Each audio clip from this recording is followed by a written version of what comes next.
Good evening mga kamaster, and for today's video ay namasyal pala kami sa Maliaw Floating Cottage sa Badyan.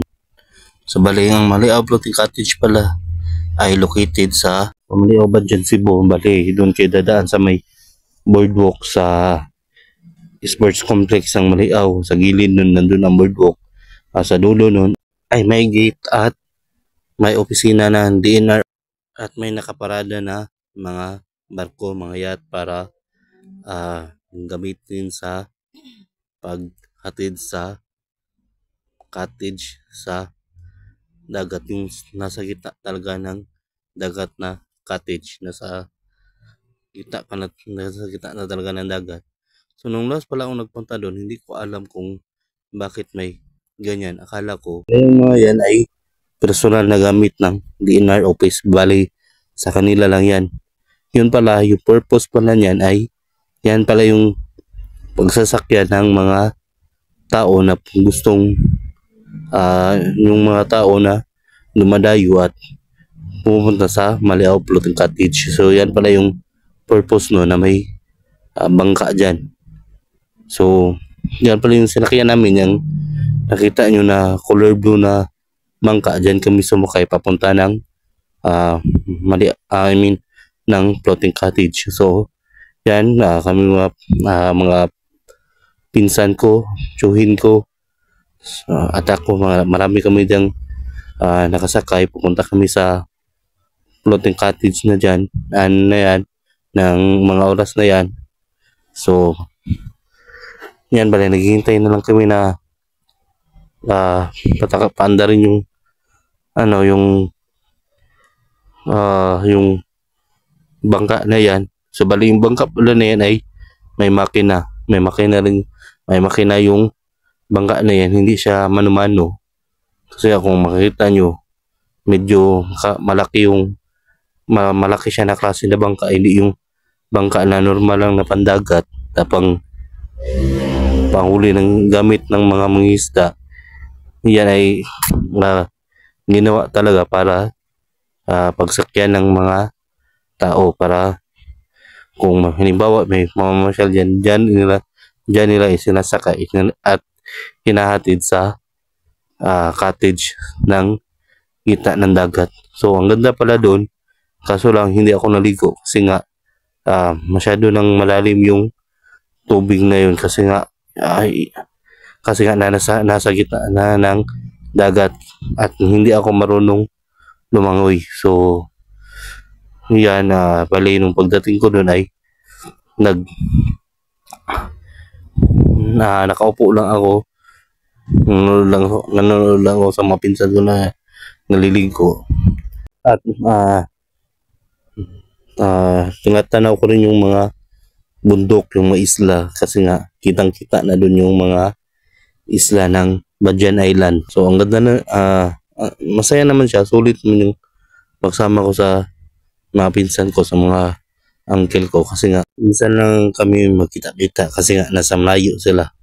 Yung iba nasa Negros, yung iba nasa Manila. So yan pala yung mga kasama ko, mga uncle ko at pinsan ko. Yun sila, bali papasakay pa kami dyan sa barko, papunta pa kami ng papunta pa kami sa location namin dyan. At yan, binibidyo ko lang binibidyohan ko lang yung dagat, kaso lang yung pagbidyo ko kasi hindi masyadong mataas, kaya kung makikita nyo natatakban siya ng bangka. At yan, medyo tinaas ko. Yan pala yung lugar, ang ganda at wala ring ulan. Ang ganda rin pala ng timing sa pagpunta namin kasi nga maganda yung panahon, walang ulan, hindi rin hindi rin grabe yung init, hindi rin masyadong mainit. Pero nung dumating na kami sa location ay medyo uminit na, lumakas na yung hangin. So yan, hindi pa kami nakarating, mga ilang oras pa, mga ilang minuto pa pala bago kami dating doon, kasi nga mahina lang naman yung takbo ng bangka, hindi naman malakas yung pagtakbo ng sinasakyan namin. So, yan, ang ganda-ganda pala pag nakasakay ka sa ganyan. So, first time ko pala na subukan na sumakay ng ganitong klase na sasakyan. Ngayon lang kasi nga, nakasakay naman ako ng mga barko dati nung bata pa ako nung umuwi kami ng Manila sa papa ko, pero sa lugar ng papa ko, pero hindi ko na maalala kasi nga bata pa ako noon eh. Ang liit ko pa noon nung last naming uwi ng Maynila. So, balik na naman kami dito. So, kung makikita nyo yung hinlalaki ko, natatakpan ko yung camera ko nung isang beses na hinawakan ko ay na natakpan ko yung camera. So, yan, ang ganda talaga ng isla. So, medyo malapit-lapit na lang yung isla sa cottage namin, sa floating cottage. Doon sa floating cottage na inistayan namin, doon kami nagstay sa floating cottage. Malapit-lapit na lang ang isla doon. So, ang ganda. Kaso lang, hindi ako nakaligo nga. So, may slide pa nga doon. May slide, may slide area pa doon para doon pwede kang pwede kang umislide, pwede ka rin tumalon. So, ang ganda, meron rin area doon. Kaso lang, hindi na ako naligo. So, nanood na lang ako sa mga pinsan ko, sa mga tito kong naligo at nag-video na rin. Nag-video na rin ako kasi ang ganda talaga ng lugar. So, salamat talaga ako sa mga pinsan ko, sa mga tito ko na nakasama ako kasi nga first time ko na makapunta rin sa ganitong lugar. Hindi ko nakasubok na magpunta dito. So, sabi pala dun sa probinsya ay ngayong buwan lang ito nagbukas na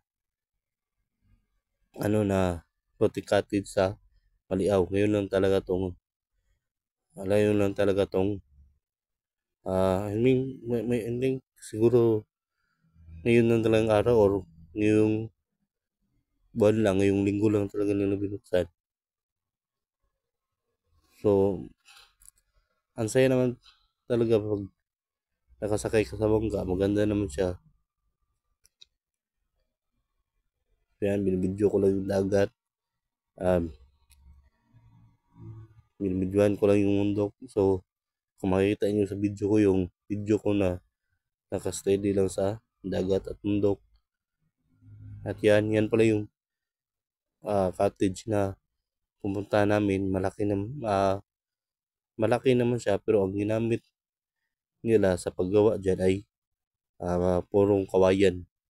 Kawayan, tsaka may mga nakalagay na ano, may nakalagay na yung mga drum, mga malalaking drum.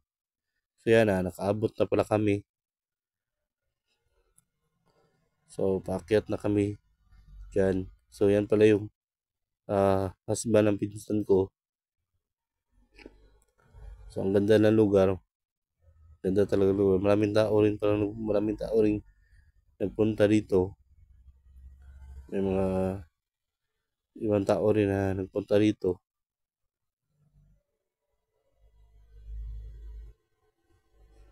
So yan, pinsan pala yun ng mama ko. Yan, yung isla medyo hindi pa siya masyadong klaro, pero kung makikita nyo, ang taas ng lugar na yan. I mean, hindi pala siguro yan isla, kadugtong lang yan ng sa lugar namin. Hindi ko sure kung ano yan. So yan palang may net dyan. Makikita nyo yung may net na nakalagay sa hindi ko lang siya nabidyoan. Ay may pala yan, parang may isda pala yan. May mga nakalagay diyan na isda. At may pambata na rin na lugar diyan nga na kung may mga bata na gusto maligo, may ginawa sila na maliit na net kung saan makakapasok ang tubig. Pero ah pero hanggang kung inano nila, pinutol nila yung net. So yan, pauwi na pala kami. Pinas forward ko na, pauwi na kami dyan, tapos sila maligo. Balik na kami doon sa lugar namin. Pabalik na kami doon sa kung saan kami sumakay, pabalik na kami. Pabalik na kami sa kung saan kami sumakay papunta dyan, pabalik na kami doon. At pauwi na kami sa amin kasi nga yung tito ko ay babalik pa sa Negros. Babiyahe pa sila sa Negros. So yan, bali pabalik na kami dyan. Anong nag-video sa lugar? Yung video ko na lang ay yung pag-uwi na namin, pagbalik na namin sa Saraot. Hanggang dito na lang, bye bye.